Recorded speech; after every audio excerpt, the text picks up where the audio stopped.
You're listening to Stop the Madness, Keep It 100 with your host, Shawn L. Let and Tone the Stone on STMK Radio 100. Out of the Red Room tonight is a 40-year businessman who served his community as a deputy sheriff for 20 years. And he's running for an open council seat in the city of Cleveland. That seat was left open by Councilman Jeff Johnson, who is running to be the 57th mayor of the city of Cleveland. This man's platform is more jobs, better safety for his ward, more businesses, and better community service. He's looking to increase job opportunities, developing programs to fight drug usage, violent crimes, high court fees, poor legal representation in the criminal justice system, and he is making it his priority to lower water and sewage rates. Welcome, Mr. Freddie Moore, candidate for the City of Cleveland Ward 10 Council seat. Mr. Moore, welcome to the show. Thank you for having us today. That's good. We're going to jump right in it, Mr. Moore, and we're going to take the gloves off and keep it 100. Tell our listeners why you want to be their councilman. Well, I've lived in the area for 64 years. I am a business person. I retired from the sheriff department for 20 loyal years. I remember when this ward was so viable that we could leave our doors open at night. Our kids were respectful. The police were respectful. We had businesses. The housing stock was good. And today, it's not adequate. And I think I can do better, and I think Ward 10 deserves better. Well, Mr. Moore, I'm going to just keep it real with you now. You know, when you get elected, you're not going to have no honeymoon. And on day one, when you walk in office, you're going to have 4 major issues waiting for you on your desk. So let's start right there. The first one is a 2-part issue, and I just want to know where you're at. The first thing you and the new mayor is going to have to deal with is the East Cleveland merger. Where do you stand on it? I don't think it's going to be a merger with the city of Cleveland. I think East Cleveland needs a new leadership that will bring dollars into the city. And I think the council, as well as the mayor, should have an agenda for the city and not an independent agenda. I think whatever's done is self-imposed to themselves. We just need new leadership, and I think East Cleveland will be all right. Okay, and the second thing is your ward, Ward 10, borderlines the city of East Cleveland, go up in the Euclid area and back down around Arlington and come back and around. And the major concerns right there in that area is the East Cleveland dump. The residents in that area want to know, what are you going to do to ensure their safety and let them know that you monitor it and that you're on top of it and you have a program to ensure that that never happens again? I'm going to stay on top of the dump in East Cleveland. We shouldn't have it. It's a problem with the person that voted for it. I think the process now is that the trash and the garbage is being removed. The soil is contaminated. So I'm going to do my best to stay on the state and the city and East Cleveland to make sure that the wheels are rolling to get the dump and the soil in that area clear, because the air carries the fumes and the toxic waste from that dump. And it's germane to the community as well as the citizens and Ward 10. And I'm going to stay on top of it and make sure things are right. Now, you know, coming into the city of Cleveland, we have our own issues right there. So we're going to come back around because, you know, the new mayor, we don't know who it's going to be yet. They're going to face some real serious issues with the city of Cleveland. And we're going to talk about police reform. With the DOJ report over 600 cases of police misconduct, what would you do and what would you require the safety committee to do to ensure that the police department is treating the residents of your ward fairly and respectfully? I think the safety committee should be revamped. I don't think it's a real safety committee. I think the residents are limited to the people that they can vote for.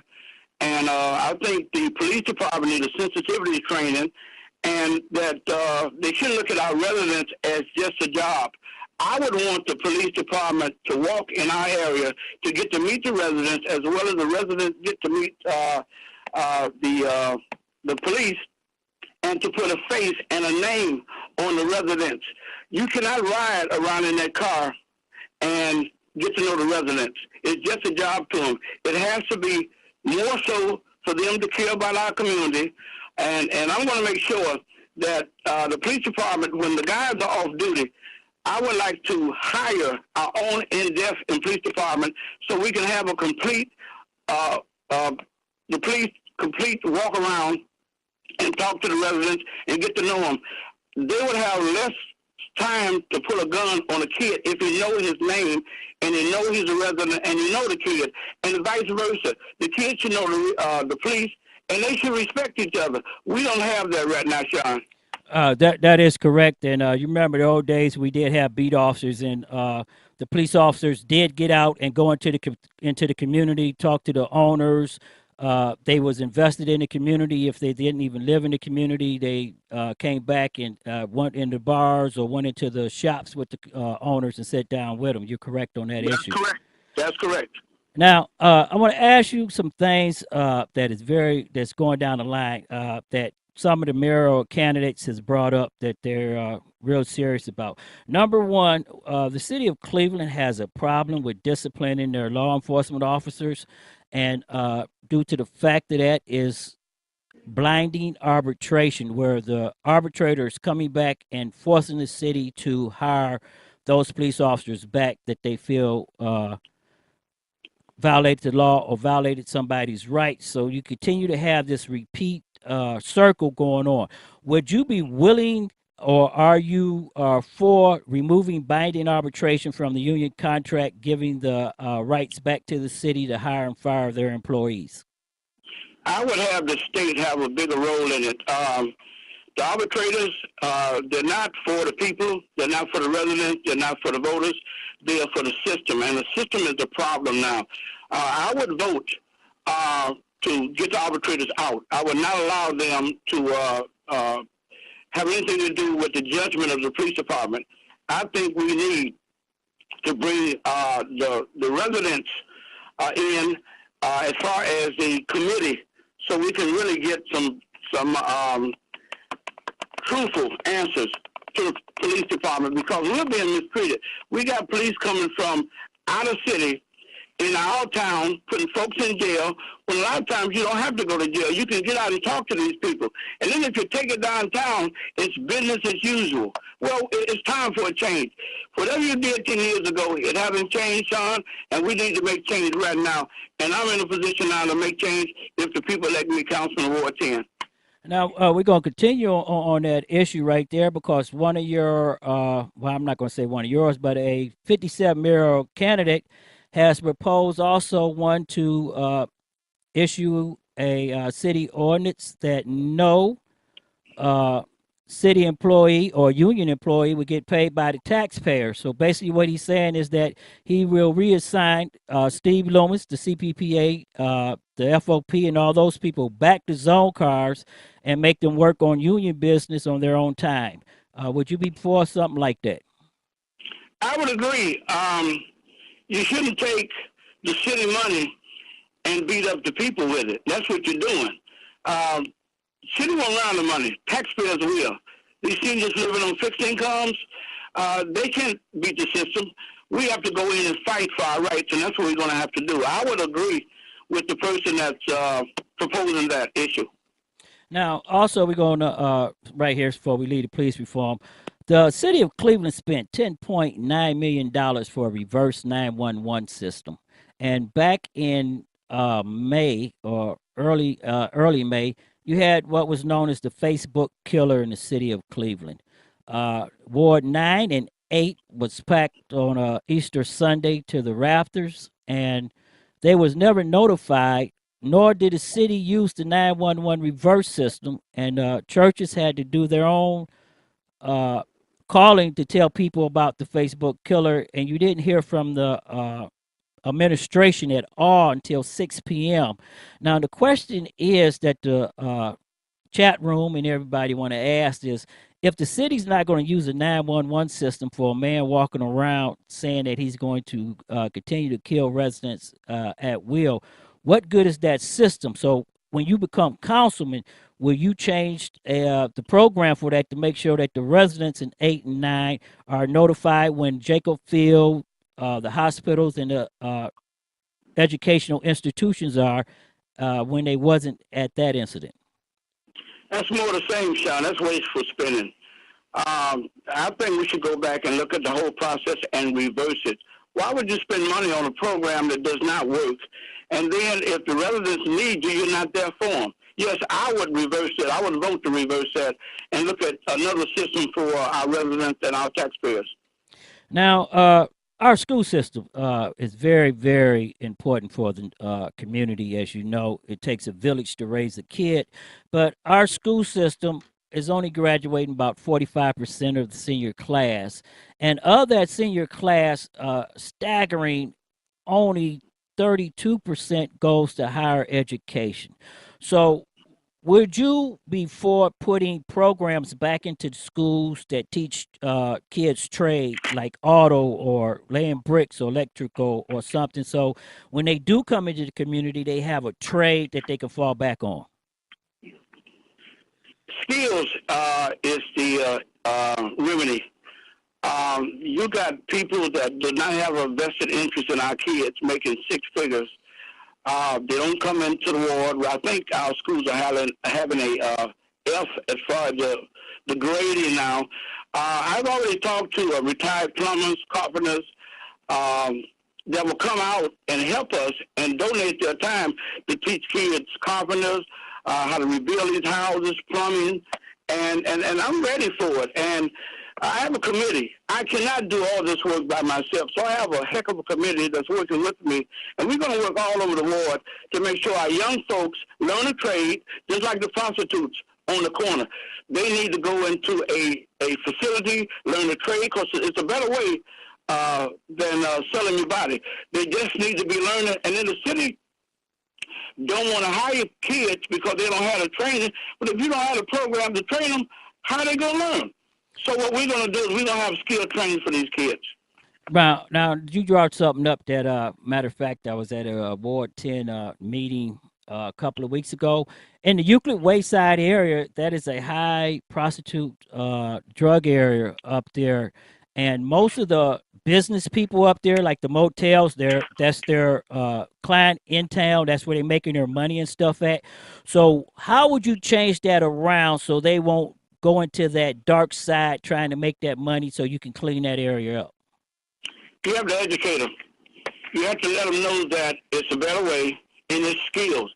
I'm not talking about just something to get elected. I'm talking about a real facility that can teach these ladies, say, you don't have to sell your body. You don't have to mistreat the kids. You don't have to be a streetwalker. You can go in, learn a trade, and get a job and be responsible, and you can take care of your family that way. And I would be for a skilled program for all of the residents of my ward.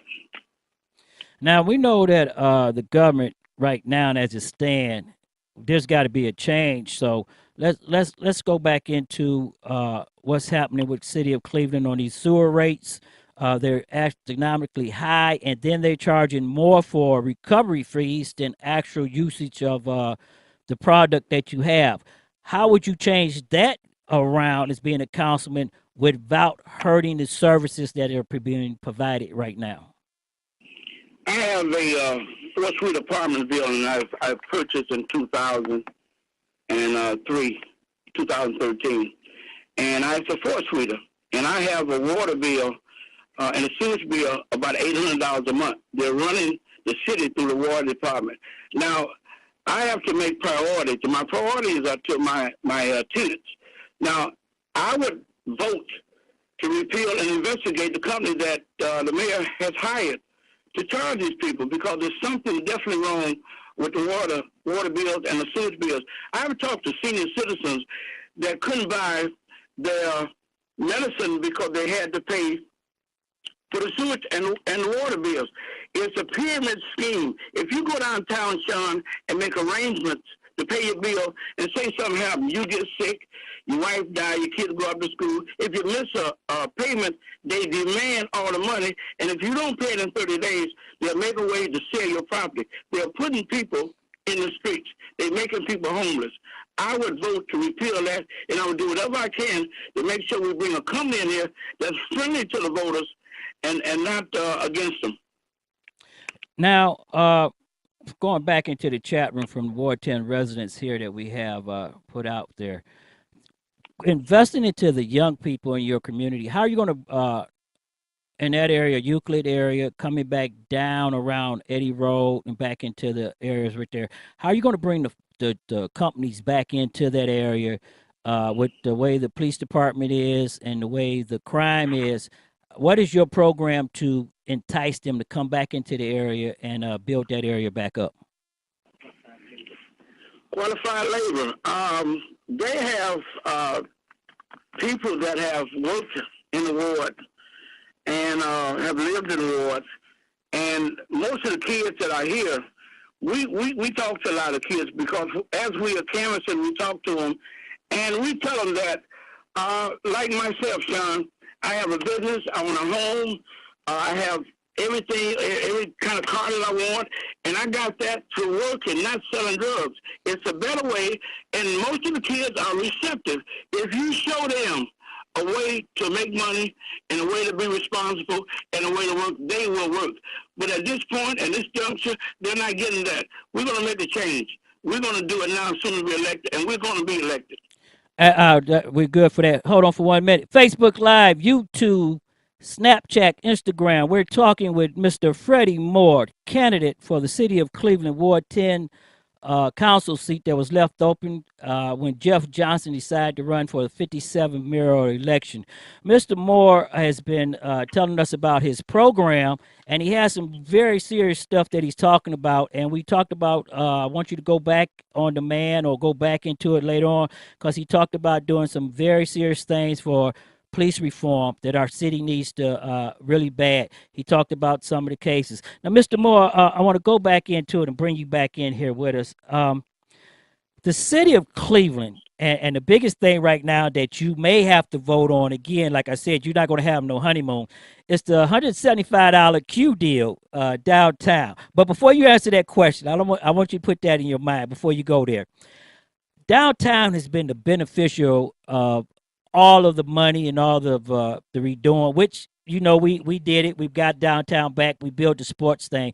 But on the other end, the neighborhoods has been suffering and has been on the bad end of that comeback.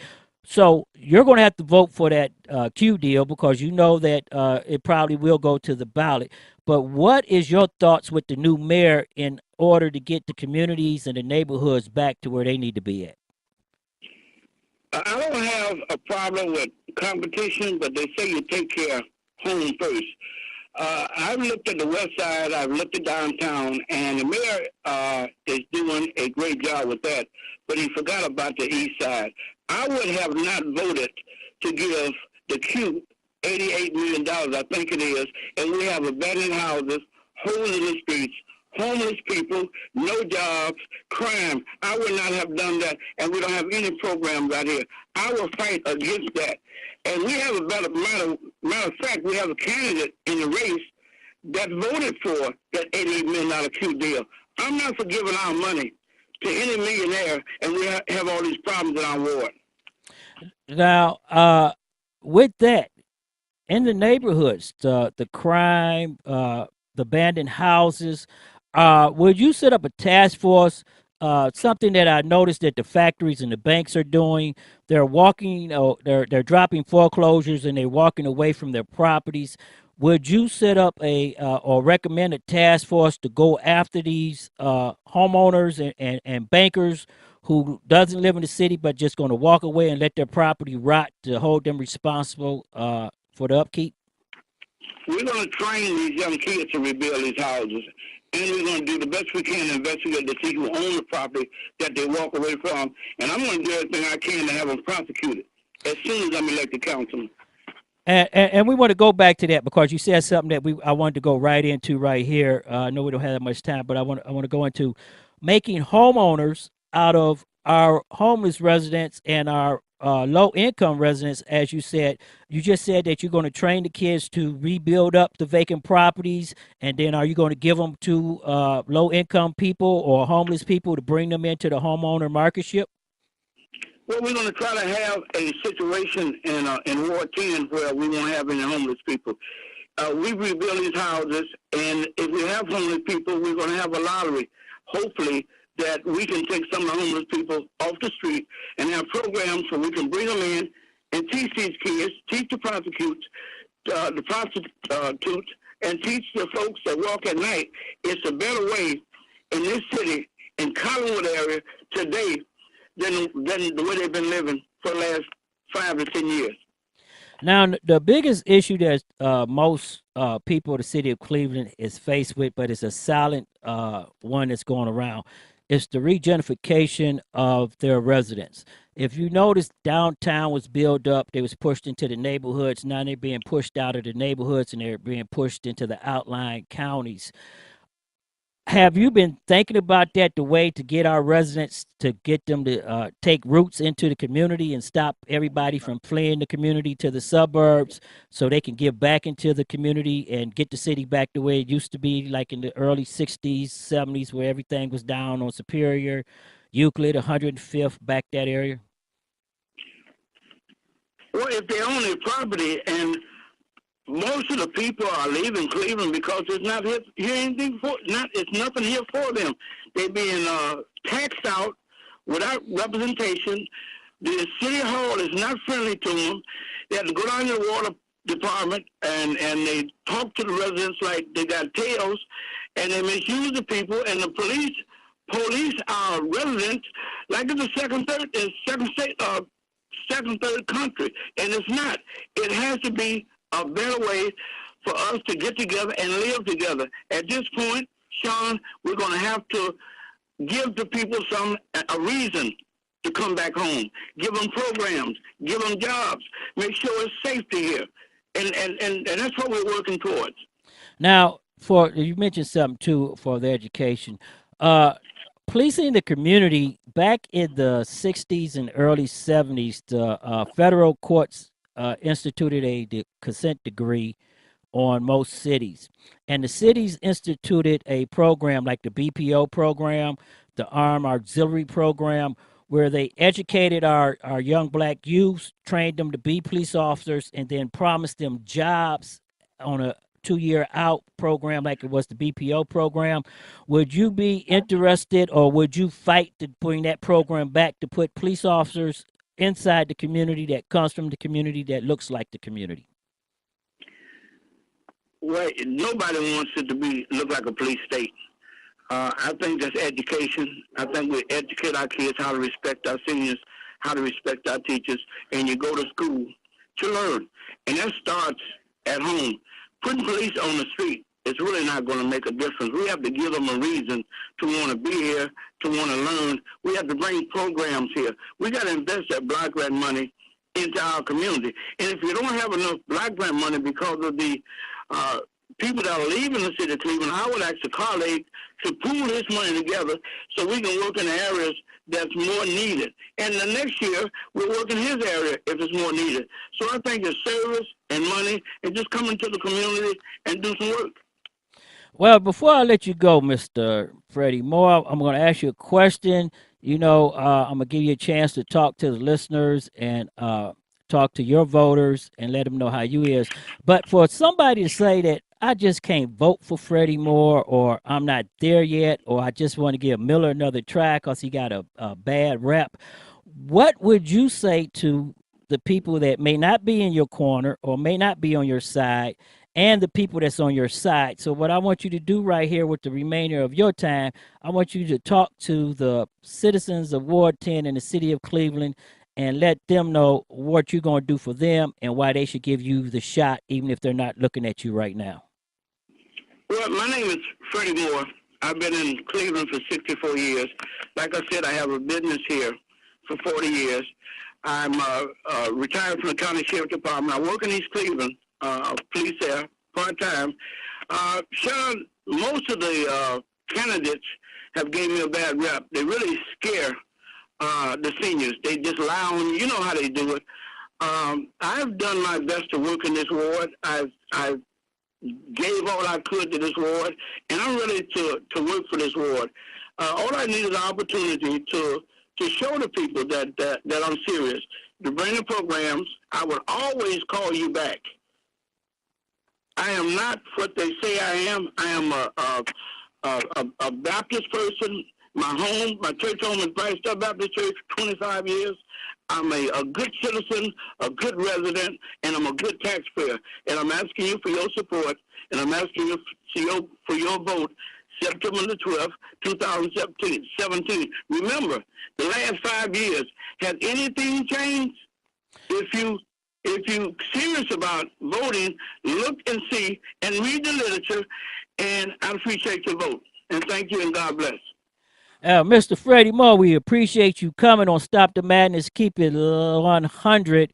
We're going to have to, we're opening up a in-home studio in the Bracknell, Cleveland area. We're going to have to get you in the studio where you can come in with your campaign manager, and we sit down and just do a whole hour show or 2 hour show and just talk about what the community needs, because we need to start educating our community and our kids.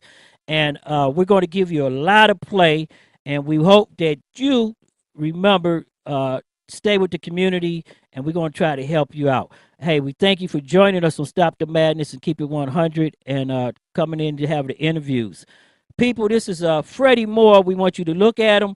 Look him up on computers. Look at him. Look at what's going on.